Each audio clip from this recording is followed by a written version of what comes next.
Hello friends, welcome to Devanshka diaries. ఇప్పుడు మీరు వినబోతుంది ఏ తీరం చేరిన ఈ బంధం స్టోరీలోని 53వ భాగం.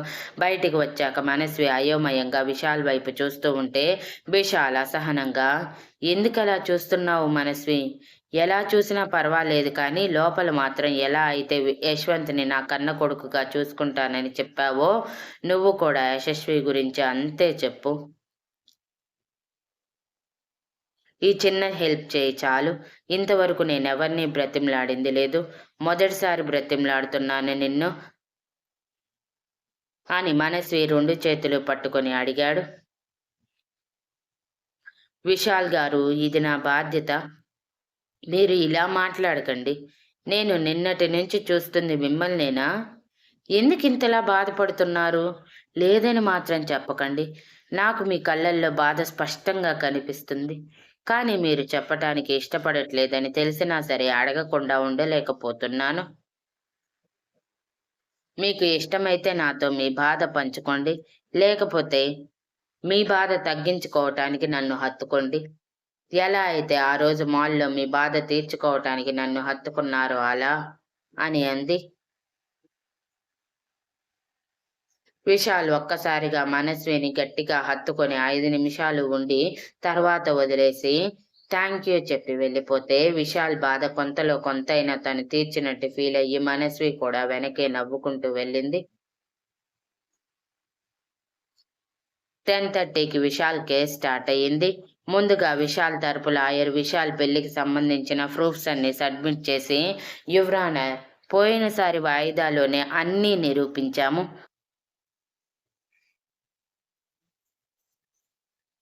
కానీ సింగిల్ పేరెంట్‌కి కస్టడీ ఇవ్వమని చెప్పేసరికి నా క్లయింట్ విశాల్ గారు తను ప్రాణంగా ప్రేమించిన అమ్మాయిని పెళ్లి చేసుకొని తీసుకువచ్చారు. ఆ అమ్మాయికి కూడా యశస్వి కస్టడీ గురించి ఎటువంటి ప్రాబ్లం లేదని మనస్ఫూర్తిగా రాసి ఇచ్చిన అగ్రిమెంట్ పేపర్స్ అవి. మీరు చూసి కస్టడీ నా క్లయింట్‌కే ఇవ్వాలని సవినయంగా కోరుకుంటున్నాను అని తల వంచి అన్నారు. జడ్జి గారు తల ఆడించి ఆ డాక్యుమెంట్స్ అన్నీ చూసి తల పైకెత్తి, డిఫెన్స్ లాయర్ గారు, మీరేమైనా చెప్పాలా అని అడిగారు. ఎస్ యువర్ ఆనర్ అంటూ మణికర్ తరపు లాయర్ పైకి లేచి, ఈ పెళ్లి ఎంతవరకు నిజమనేది తెలియదు కదా యువర్ ఆనర్. వీళ్ళు ఓన్లీ పాప కస్టడీ కోసమే పెళ్లి చేసుకొని ఉంటే ఎప్పటికైనా సరే వాళ్ళు విడిపోయి యశస్వికి తండ్రి మాత్రమే మిగిలే అవకాశం ఉంది కదా. అప్పుడు మళ్ళీ సింగిల్ పేరెంట్ సంరక్షణలో తల్లి లేకుండా యశస్వి జీవితం ఎలా మారుతుందో చెప్పలేం కదా. అదే నా క్లయింట్ అయితే త్వరలో పెళ్లి చేసుకుంటామని నమ్మకంగా చెప్పారు. పైగా తన పెళ్లి చేసుకోబోయే అమ్మాయి యశస్విని కన్న తల్లి కంటే ఎక్కువగా చూసుకుంటానని ప్రమాణపూర్వకంగా చెప్పి డాక్యుమెంట్స్ మీద సైన్ చేశారు. ఒకవేళ యశస్వి విషయంలో ఏమైనా తప్పు చేస్తే తనని ఎలా అయినా శిక్షించే అధికారం ఇప్పటి నుంచి ఇస్తున్నట్టు కూడా హామీ ఇచ్చారు అంటూ మోక్ష సంతకాలు చేసిన డాక్యుమెంట్స్ జడ్జికి సబ్మిట్ చేయగానే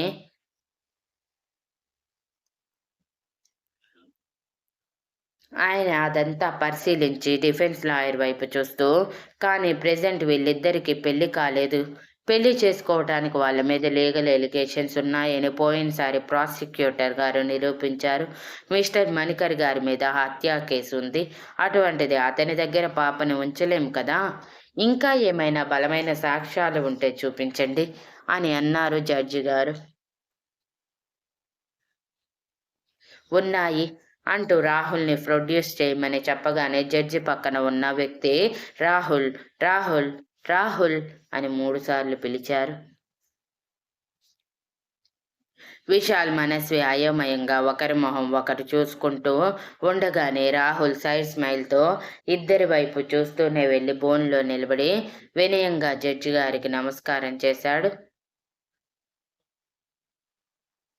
జడ్జి గారు తల ఊపగానే డిఫెన్స్ లాయర్ రాహుల్తో, చెప్పండి మిస్టర్ రాహుల్, 1 వారం క్రితం మీరు కూడా మనస్వి దగ్గర ఉన్న బాబు కోసం కస్టడీ కేసు వేసినట్టు చెప్పారు. అసలు ఏం జరిగింది? ఎందుకు కస్టడీ కేసు కోసం కోర్టు వరకు వెళ్ళవలసి వచ్చింది? మనస్వికి ఆ బాబుకి ఉన్న లింక్ ఏంటి? ఆ బాబు కోసమే వాళ్ళు పెళ్లి చేసుకున్నారా? అని అడిగాడు.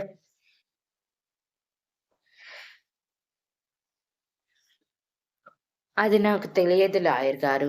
కానీ బాబు మనస్వి మేనల్లుడు మాత్రమే, కొడుకు కాదు.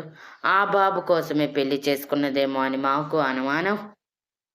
ఆ అనుమానంతోనే జడ్జి గారిని అడిగితే, ఈ జడ్జి గారే ఆ రోజు తీర్పిచ్చారు.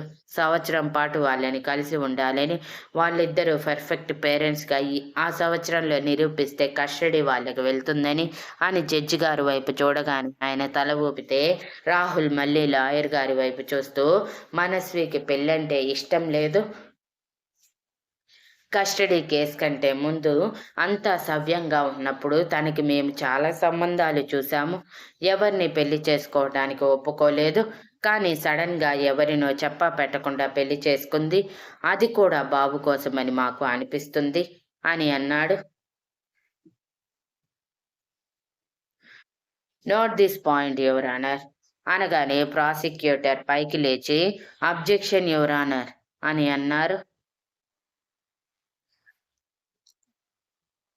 యెస్ ప్రొసీడ్ అని జడ్జి గారు పాయింట్స్ రాసుకుంటూ అనగానే ప్రాసిక్యూటర్ రాహుల్ దగ్గరకు వచ్చి, వాళ్ళు ప్రేమించుకోకుండా పెళ్లి చేసుకున్నారని మీకు చెప్పారా?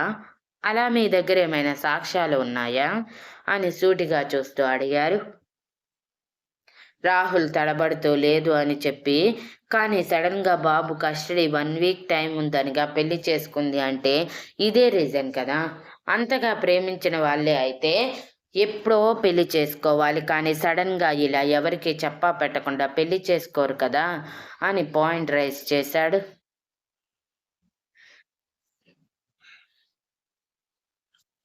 ప్రాసిక్యూటర్ సైడ్ స్మైల్‌తో ఏమో ఎవరికి తెలుసు? వాళ్ళకి అప్పుడే పెళ్లి చేసుకోవాలనిపించిందేమో! అయినా అది వాళ్ళ పర్సనల్ విషయం. జీవితాంతం కలిసి ఉండటానికి పెళ్లి చేసుకుంటారు. కానీ మధ్యలో విడిపోవటానికి ఇదేమీ ఆట కాదు కదా! అని అన్నారు ప్రాసిక్యూటర్. అబ్జెక్షన్ యువర్ ఆనర్ అని డిఫెన్స్ లాయర్ లేవగానే అబ్జెక్షన్ ఓవర్ రూల్ అని జడ్జి గారు అన్నారు.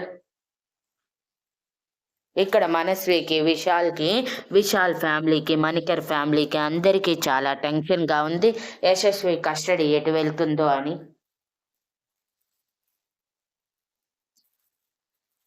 ఇదంతా తెలియని పిల్లలిద్దరూ ఫోన్‌లో గేమ్స్ ఆడుకుంటూ ఉన్నారు.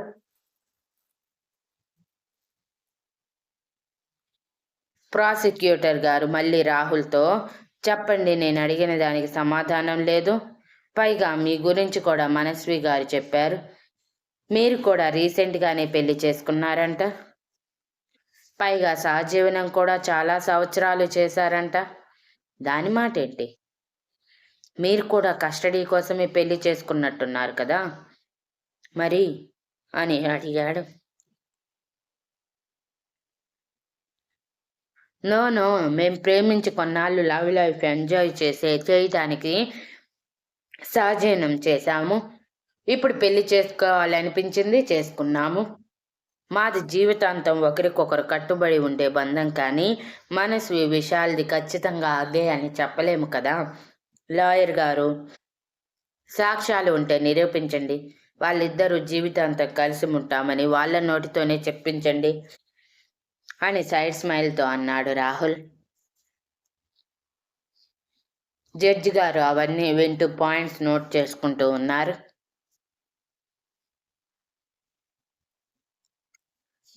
మణికర్ రాహుల్ మాటలకి సైడ్ స్మైల్‌తో విశాల్ వైపు చూస్తూ ఉంటే, విశాల్ నవ్వుతూ పొగరుగా తలెగరేసి మణికర్ వైపు చూశాడు.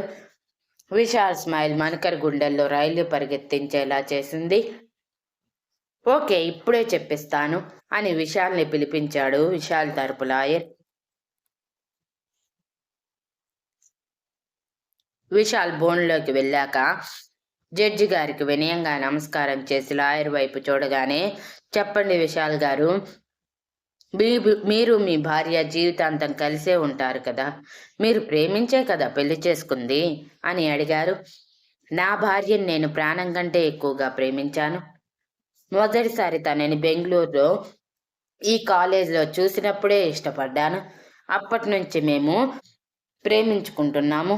కాకపోతే మధ్యలో చిన్న చిన్న డిస్టర్బెన్సెస్ వల్ల మా పెళ్లి పోస్ట్‌పోన్ అయ్యింది.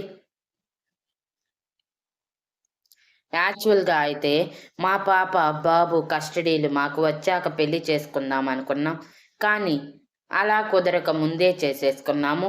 బాబుది, పాపది కస్టడీ మాకు వచ్చాక గ్రాండ్‌గా రిసెప్షన్ పెట్టుకొని అందరికీ తెలిసేలా చేస్తాము.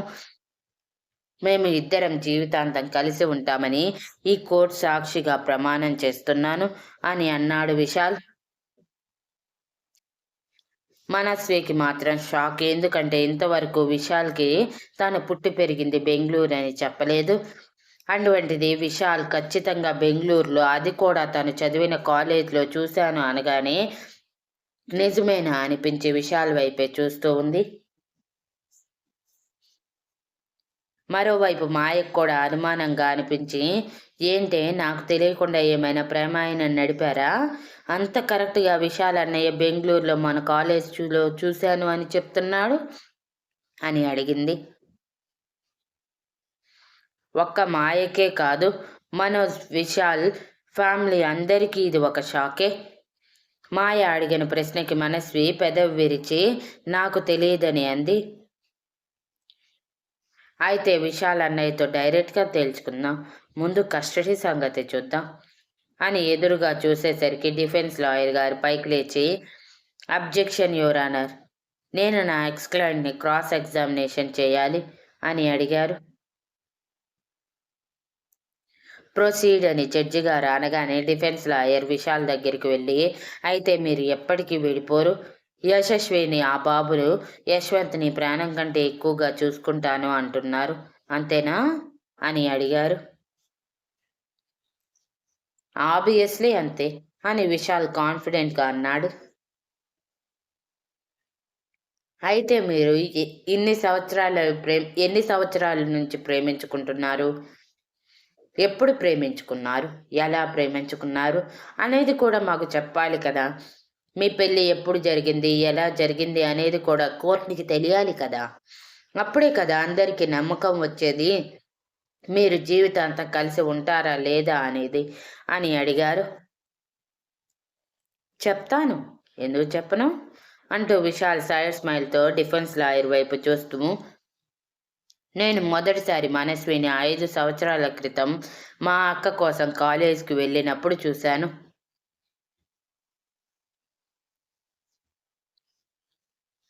తన అమాయకత్వం, చిరునవ్వు, అందరిని చూసి గౌరవంగా మాట్లాడటం, అందరికీ భయపడటం చూసి మొదటి చూపులోనే ఇష్టపడ్డాను. అప్పట్నుంచి తర్వాత సంవత్సరానికి తనని ఇష్టపడుతున్నట్టు కన్ఫెస్ చేశాను. తను నన్ను మరొక 6 నెలల తర్వాత ప్రేమించానని చెప్పి ఒప్పుకొని, జాబ్‌లో సెటిల్ అయ్యాక పెళ్లి చేసుకుందాము అనుకున్నాము. కానీ అనుకోని విధంగా మా అక్క చావు మమ్మల్ని కృంగదీసింది. ఆ టైంలోనే మనస్వి కూడా తన అన్నయ్యని కోల్పోయింది. ఇద్దరం తీరని బాధలో ఉంటే అటువైపు నుంచి తన వదిన, ఇటువైపు నుంచి మణికరి ఇద్దరూ కలిసి వాళ్ళ పిల్లలు వాళ్ళకి కావాలని ప్రెజర్ తీసుకువచ్చారు. వాళ్ళ దగ్గర పిల్లలుండటం అంత సమంజసం కాదు. వాళ్ళు ఫ్యూచర్‌కి మంచిది కాదు అని మేము ఇవ్వమని చెప్పి మా పిల్లల్ని మేము మా దగ్గరే ఉంచుకున్నాము. నా ప్రాపర్ ఇక్కడే కాబట్టి మనస్విని కూడా ఇక్కడికే రమ్మని చెప్పాను. తను మా దగ్గరికి వచ్చేసింది.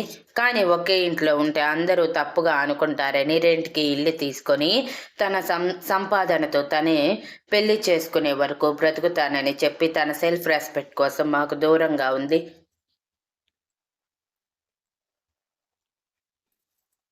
అలా పిల్లలిద్దరి కస్టడీ కేసులు కోర్టు వరకు వచ్చాక వాళ్ళిద్దరూ వాళ్ళ అసలు తల్లిదండ్రుల దగ్గర ఉండటం సేఫ్ కాదని నిరూపించి మా దగ్గరికి తెచ్చుకోవాలి అనుకున్నాము. ఆ ప్రాసెస్‌లోనే సింగిల్ పేరెంట్‌కి కస్టడీ ఇవ్వమని చెప్పేసరికి తప్పక అప్పటికప్పుడు ఆ సిట్యుయేషన్‌లో పెళ్లి చేసుకోవాల్సి వచ్చింది. కానీ అందరి ముందు సాంప్రదాయంగా చేసుకోవాలని ముందు రిజిస్టర్ మ్యారేజ్ చేసుకున్నాము. ఆ సర్టిఫికెట్ మీకు సబ్మిట్ చేశాము యువర్ ఆనర్ అని చెప్పి, ఆ తర్వాత జరిగింది మీకు తెలుసు. మా పెళ్లి జరిగి 2 వారాల పైనే అవుతుంది. ఇప్పుడు మాకు మా పిల్లల భవిష్యత్తు ముఖ్యం. వాళ్ళ కోసం ఎంత దూరం వెళ్ళటానికైనా సిద్ధంగా ఉన్నాము. మేము విడిపోతామన్న మాట కలలో కూడా రానివ్వము. ఈ కోర్టు సాక్షిగా చెప్తున్నాను. నేను, మనస్వి జీవితాంతం కలిసి ఉంటాము అని అప్పటికప్పుడు కథ అల్లేసి చెప్పేశాడు Vishal. Thank you for listening and please like, share, comment and subscribe.